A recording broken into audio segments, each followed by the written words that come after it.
We will be testing all of the 5 raw water from their 5 drinking water wells, as well as the treated final water before it goes out to the village. We have our team from Ohio EPA. We also have AECOM, who are the consultants for Norfolk Southern, doing the testing.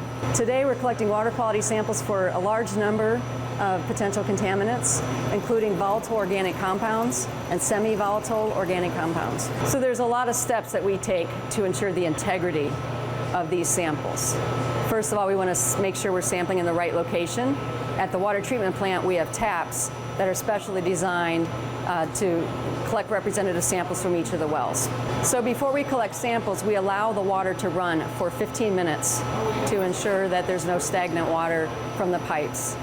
After that, the consultant will collect some field parameters, things like pH, conductivity, dissolved oxygen.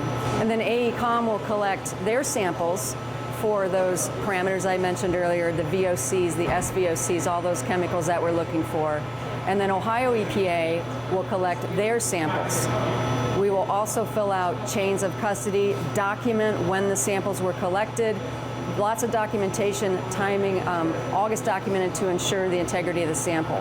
The samples are then packaged carefully in coolers of ice and sent to the laboratories. It's not just simple showing up, throwing water in a bottle. There's a lot of steps to make sure that we're collecting at the right place, that we have the correct containers, that we're using gloves to properly, make sure we're not having any contamination into the sample, and then ensuring that we have proper documentation for each of the samples as well.